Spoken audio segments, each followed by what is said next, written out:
Are you prepared for emergencies that may disrupt your life or potentially threaten your safety? Whether you're new to prepping or you just want to be better prepared, this channel is for you. In this video, we'll discuss potential military action, severe economic changes, political unrest, social disorder, an increase in crime and violence. By the end of the video, you'll have a better idea of what you need to do to get prepared or be better prepared for these potential events. This is the Urban Sentinel, and let's get into it.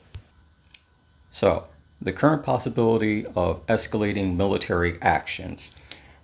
As tensions rise between numerous nations, we are going to see a greater increase in military activity, not just in the current areas that are the headline grabbers right now, but in other areas connected to those as well. So it is prudent to consider the spreading or the outbreak of war in other areas that may not be in the direct conflict zone. So even if you yourself don't live in a conflict area, you could be affected by it. Shortages of materials and supplies, communication disruption, an influx of refugees, or a shift in the overall demographic as people that may be in the surrounding areas begin to move out of or pass through to avoid the conflict. Try to stay informed of the latest developments, what's going on. Watch the news. Trust but verify what the media puts out. Use multiple sources. Don't just simply go for that one channel that you like, that you're comfortable with. Get other sources, get other information. Sometimes you have to do a little digging, but it's better to have 2 or 3 conflicting bits of information so you can see what common points they actually do have. And that's where you can kind of figure out where things are really going. Have a plan to evacuate your area depending upon where you're at and what the situation is. As I said before, you may not be in a direct conflict zone, but there may be circumstances that change your immediate environment because of a conflict.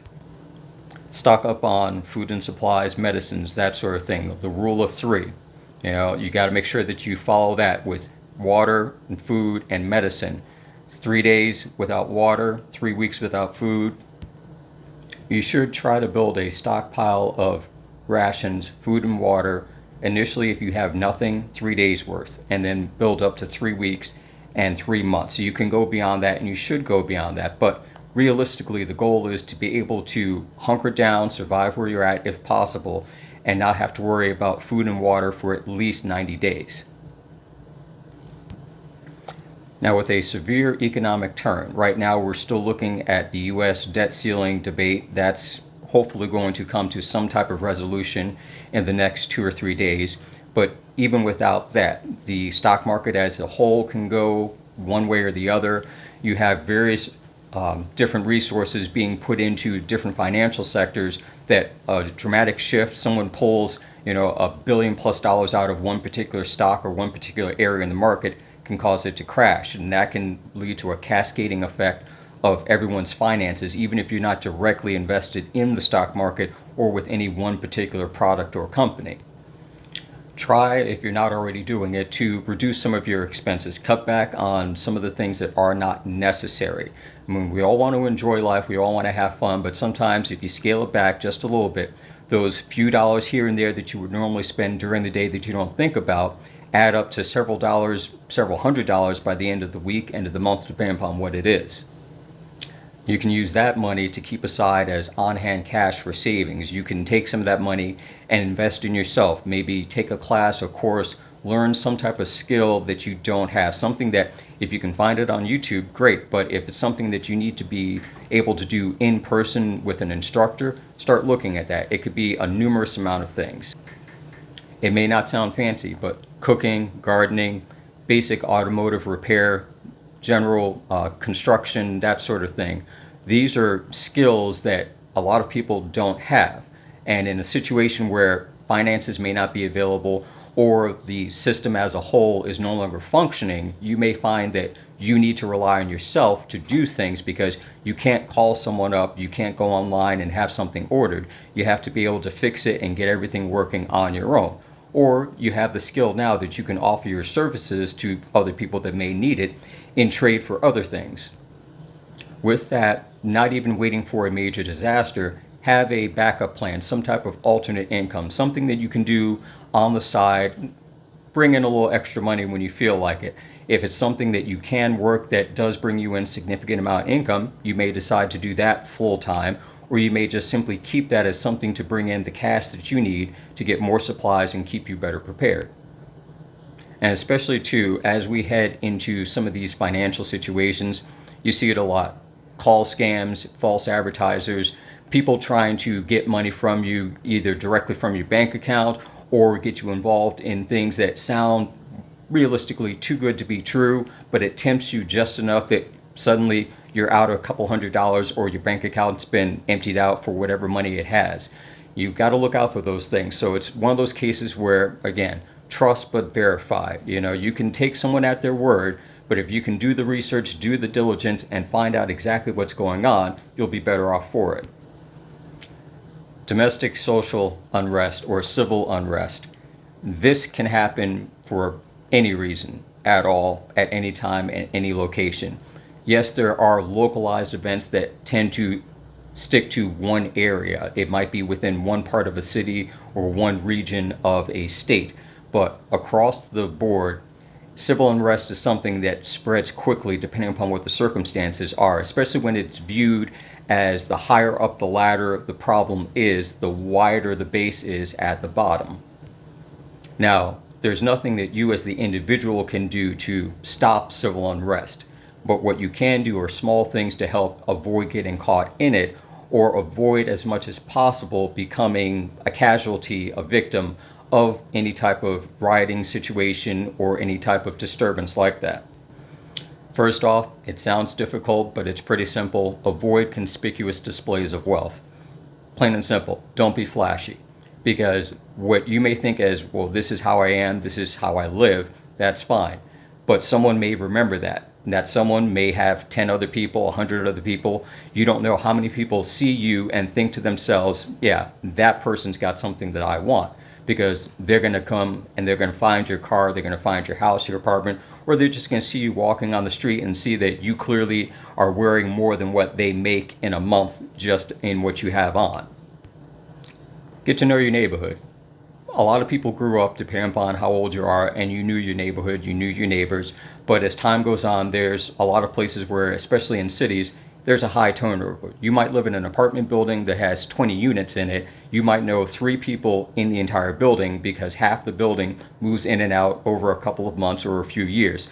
You need to know your neighbors. You don't have to be buddies and best friends, but just get an idea, get a feel for, who's around you, because in the situation you may not know it, but you may need their help or they may come to you for help. You kind of have to have an idea of who you're going to be able to rely on in one of those crisis situations. And moving into a crisis situation, have a security plan. Have some way that you've got set up to keep yourself safe in your apartment, in your house. Everything from reinforcing your doors and locks and windows to getting, standalone alarm systems. Things that will help protect you on the inside and also deter people on the outside from trying to, come see what's inside or go ahead and, try to break in. You want to make it obvious, but not too obvious, that this is a location, a house or apartment, a piece of property, that it would probably be easier just to walk by and let it be. With that being said, also too, learn how to de-escalate a situation, how to avoid the conflict as much as possible, and limit but offer better options than going toe-to-toe with someone. That's the key thing. In many cases, someone who's looking for trouble, looking for a fight, isn't specifically looking for you. They're just looking for someone that will, give them that thrill. If you can de-escalate a situation to the point where you're not even worth the time, or they find something better to amuse themselves, in many cases they'll move on. Or you can go the other route and make it seem as if whatever the challenge they're looking for, you're going to be the ultimate and they may not walk away from it. You kind of have to feel the situation out. And with that being said, everyone likes to have that lone wolf type of mentality. That's really not going to work out. You need to have a network of friends and family and neighbors, which, that's part of what you're going to have to rely on. You build that, you'll have less chance of being caught out alone or left alone with no one to back you up, no one to come to your help. you may have to leave from where you're at and go somewhere else. And it's always good to have multiple locations along the way that you can stop and stay safe at. Now, it's not necessarily a precursor, but increased crime and violence tends to occur before you have large-scale civil and social unrest situations, because there's already a certain level to which the common criminal, the everyday, opportunist, is already looking to exploit. And so again, it circles around to some of the basics. Make your area, your home, your apartment, whatever you have that you call home, less appealing to people, less opportunistic for people. You want to have the spotlights and floodlights outside. You want to have the, beware of dog sign up, even if you don't have a dog. You want to put up small little things that someone will see and think, not today, and they'll move on to someone else. Carry self-defense tools and items on you. 1, make sure that you're legally allowed to do that. 2, get training and practice, because it does no good to have these things if you don't know what you're doing and you don't know how to properly and safely defend yourself. One of the basics with it is be aware of your surroundings. Understand where you are and what's around you, and monitor your environment. The situational awareness, and you hear it in a lot of videos, is one of the first steps to hopefully avoiding a conflict altogether, or at the minimum being able to navigate your way through and then out of a situation that does show up to be of a more hazardous nature. Now, it's not to say that that's a 100% guarantee on any level that you will never be caught in a situation like that. But there's a distinct difference between being completely unaware of a situation evolving around you and being caught off guard, versus you're aware of the situation and you've looked at your options and you have a very narrow window of opportunity, either just before, during, or even after something goes down. And I circle back around to the get to know your neighborhood, because not everything is going to be in the newspaper or on the local news to let you know what's going on. Sometimes it's things that you just have to observe. If you have a dog and you're walking a neighborhood, take a look around the houses, the buildings, look at small little things, broken glass, litter on the streets. How often does the city come around and clean up? Graffiti, closed down stores, other people's residences. Do you see people putting bars on their window? Do you see people putting up fencing? Have you noticed an increase in vandalism for vehicles, things like that?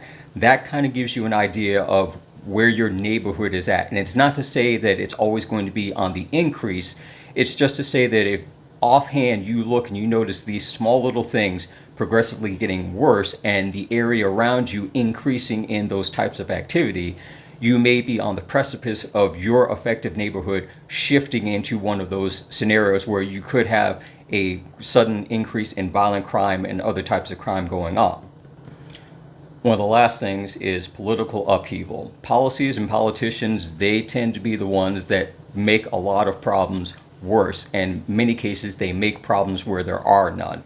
And that's still true today, and that will always be true. And small actions that they do have very large ripple effects the farther out it goes and everything spreads out.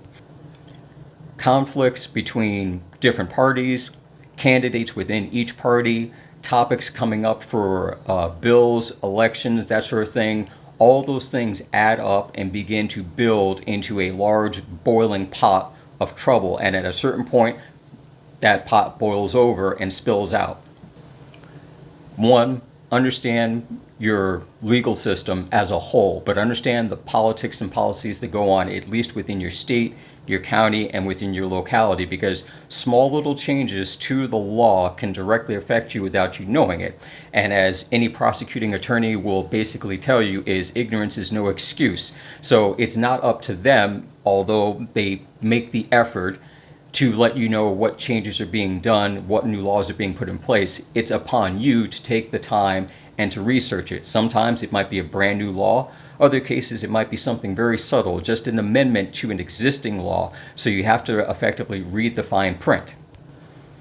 Keep a low profile online, and while a lot of us do, depending upon the situation, voicing your opinion is 100% your right to do so. But you also have to remember, when people are looking for a scapegoat, when people are looking for someone to blame, it's a lot easier for them to find someone online and scroll through, as we've seen in many news stories, someone's history, their comments and things like that, to say, yeah, that's the person there, that's the troublemaker, or that's the next most likely, and then you fill in the blank of whatever it is that is going to be pushed out on the news. Keep backup copies, have copies of your important documents. There may be a situation where ownership of things, payments with regards to whether it's property, whether it's your finances, even connected to financial changes. If you have copies to show what you paid or when you paid it or when the last time something had to be paid, if you have your titles, your deeds, your registrations to show that yes, you do without a doubt own this property. You don't know. A natural disaster could occur and you had to evacuate, and you're not living in the area where you're used to and you can't get back for weeks or months. There are a lot of people out there that, they'll plant a flag and lay claim to it. There are a lot of counties and states that they don't have time to go through all the paperwork, so it's easier for them to sort of blanket party everything and say, nope, this isn't going to work. You got to prove to us that this is who you are, and that's the only thing that we'll accept.